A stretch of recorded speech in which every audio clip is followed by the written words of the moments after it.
அனைவருக்கும் வணக்கம். இந்த வீடியோ பதிவில் நாம் முன்பின் தெரியாத மற்றவர்கள் வீட்டிலோ வெளியிலோ உணவு சாப்பிடலாமா? அப்படி சாப்பிட்டால் என்னென்ன விஷயங்களை நாம் தெரிந்து கொள்ள வேண்டும்? உணவு சாப்பிடும்போது கடைபிடிக்க வேண்டிய முக்கிய விஷயங்கள் என்ன என்பதையும் எடுத்து சொல்லும் ஒரு புராண கதை ஒன்றை இப்பொழுது பார்க்கலாம். இன்னும் நம்ம சேனலை சப்ஸ்கிரைப் பண்ணாதவங்க மறக்காமல் சப்ஸ்கிரைப் பண்ணுங்க.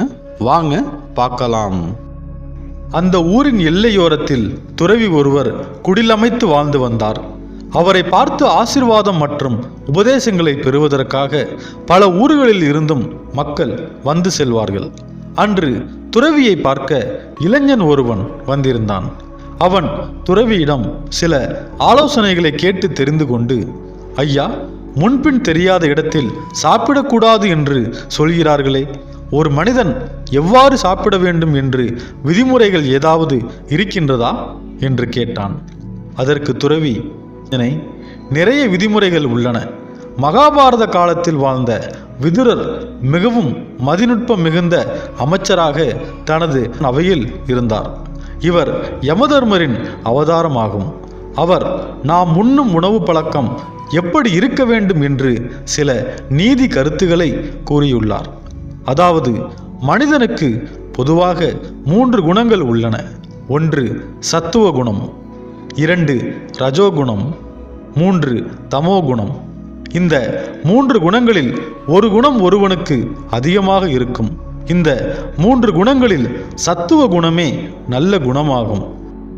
ரஜோகுணம் உள்ளவன் கோபக்காரனாகவும் தமோகுணம் உள்ளவன் மந்த புத்தி உள்ளவனாகவும் இருப்பான். நல்ல குணமான சத்துவ குணம் வளர பல வழிகள் உள்ளன. அவற்றில் ஒன்று உணவு பழக்கமாகும். முதலில் நாம் எதை சாப்பிடப் போகிறோமோ அவற்றினால் ஏற்படும் பின் விளைவுகளை நினைத்து சாப்பிட வேண்டும். எப்படி தூண்டிலில் உள்ள தீனியை மட்டும் பார்த்துவிட்டு அதில் இருக்கும் ஆபத்தை உணராத மீனும், பொறியில் உள்ள உணவை மட்டும் பார்த்துவிட்டு அதில் இருக்கும் ஆபத்தை உணராத எலியும் மாட்டிக்கொள்ளுமோ, அவ்வாறு நாம் பார்க்கும் அனைத்தையும் சாப்பிட்டு விட்டு மாட்டிக்கொள்ளக்கூடாது. எது செரிக்குமோ அதைத்தான் சாப்பிட வேண்டும். அவ்வாறு செரித்தாலும் அந்த உணவு உடம்புக்கு ஆரோக்கியம் கொடுத்தால்தான் அதை சாப்பிட வேண்டும். சாப்பிட சுவையாக இருக்கிறது என்று எண்ணி அதை சாப்பிட்டு விட்டு அது உடம்புக்கு கெடுதல் செய்யுமானால் அதை சாப்பிடக்கூடாது. மேலும் அதிக காரம், சூடு, உப்பு, கார்ப்பு உடைய உணவுகளை சாப்பிடக்கூடாது. இவ்வாறு சாப்பிட்டால் நமக்கு ரஜோகுணம்தான் வளரும் மற்றும் மிச்சத்தை சாப்பிடக்கூடாது. எச்சில் படாத உணவை தான் சாப்பிட வேண்டும். அவ்வாறு எச்சில் பட்ட உணவை சாப்பிடும்போது தீய குணமான தமோ குணமே வளரும். இதுபோல விதுரர் ஒருவன் ஒரு நாளைக்கு 3 வேளை உணவை மட்டுமே சாப்பிட வேண்டும் என்று கூறியுள்ளார். அதாவது, 1 வேளை சாப்பிடுபவன் யோகி, 2 வேளை சாப்பிடுபவன் போகி, 3 வேளை சாப்பிடுபவன் ரோகி.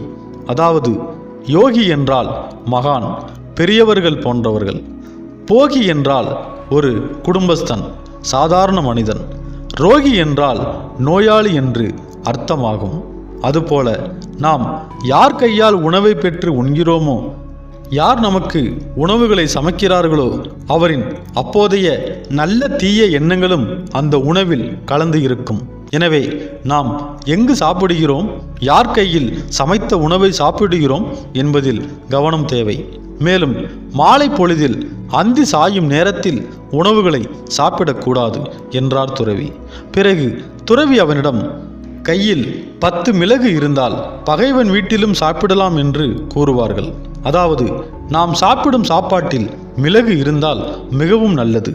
அது நாம் உண்ணும் உணவில் இருக்கும் நச்சுத்தன்மையை அழித்து விடுகிறது. காரமான உணவுகளை சாப்பிடும்போது உடலில் உணர்ச்சி கொந்தளிப்பை அது தரும். கெட்டுப்போன உணவுகளை சாப்பிட்டால் அது சோம்பேறித்தனத்தை தரும். எனவே அறுசுவைகளும் சமமாக இருக்கும் உணவுகளே நல்ல மனநிலையை தரும். மேலும் உணவு உண்ணும்போது ஆண்கள் கண்டிப்பாக ஒற்றை துணியை மட்டும் அணியாமல் உடம்பின் மேல் ஒரு சிறு துண்டையாவது உடலை மறைக்க போர்த்தி கொண்டு சாப்பிட வேண்டும். அதுபோல சாப்பிடுவதற்கு முன்பு கை, கால், முகம் போன்றவற்றை தண்ணீரில் கழுவிவிட்டு சாப்பிட வேண்டும்.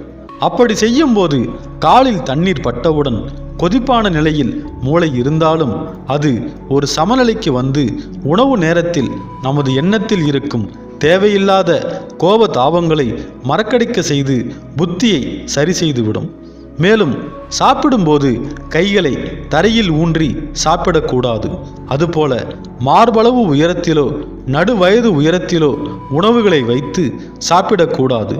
நாம் சாப்பிடும்போது அரை வயிறு சோறு, கால் வயிறு தண்ணீர் மற்றும் கால் வயிறு காற்று என்பது சரியான உணவு முறையாகும். மாறாக முழு வயிற்றையும் உணவால் நிரப்பக்கூடாது. அப்படி நிரப்பினால் மூச்சிறைப்பு, நெஞ்சுவலி போன்றவைகள் ஏற்பட வாய்ப்பு உள்ளது. அதுபோல சாப்பிட்ட உடனே குளிக்கக்கூடாது. ஆனால் சாப்பிடும் முன்பு குளிப்பது நன்று. இல்லை என்றால் முகத்தை கழுவி கொண்டு வந்து சாப்பிட உட்கார வேண்டும். பிறகு துறவி இளைஞனிடம் மேலும் கிழக்கு திசை நோக்கி அமர்ந்தால் ஆயுள் விருத்தி உண்டாகும், மேற்கு நோக்கி அமர்ந்தால் செல்வ விருத்தி உண்டாகும், தெற்கு திசை நோக்கி அமர்ந்து சாப்பிட்டால் புகழ் உண்டாகும் என்று நமது சாஸ்திரங்கள் கூறுகின்றது என்றார் துறவி. துறவி கூறிய உபதேசங்களை கேட்ட அந்த இளைஞன் மிகவும் மகிழ்ச்சியடைந்து அவருக்கு நன்றியை தெரிவித்துவிட்டு அங்கிருந்து கிளம்பினான். மேலும் உணவு சாப்பிடும்போது கடைபிடிக்க வேண்டிய பெரியோர்களும் முன்னோர்களும் கூறும் கருத்துகள் சிலவற்றை இப்பொழுது பார்க்கலாம். பிறர் உண்ணும் இடத்தின் அருகில் நின்று கொண்டு தும்முவது, துப்புவது போன்ற அசுத்த காரியங்களை செய்யக்கூடாது.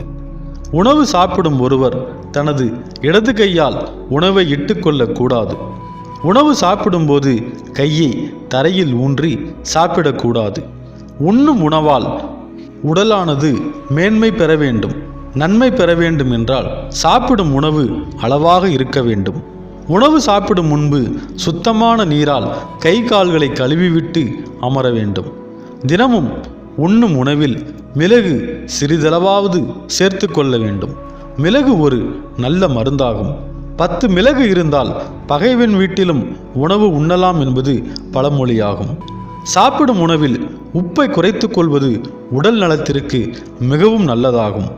உணவு உண்ணும் நேரத்தில் முடிந்த அளவு தண்ணீர் குடிக்காமல் இருப்பது நல்லதாகும். உணவு தானம் எத்தனையோ தோஷங்களுக்கு சிறந்த பரிகாரம்.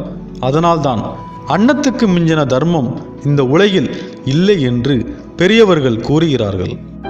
இங்கு கூறப்பட்ட இந்த சிறிய கதை உங்களுக்கு பிடித்ததாகவும் பயனுள்ளதாகவும் இருந்துச்சுன்னா நம்ம சேனலை சப்ஸ்கிரைப் பண்ணி சப்போர்ட் பண்ணுங்கள்.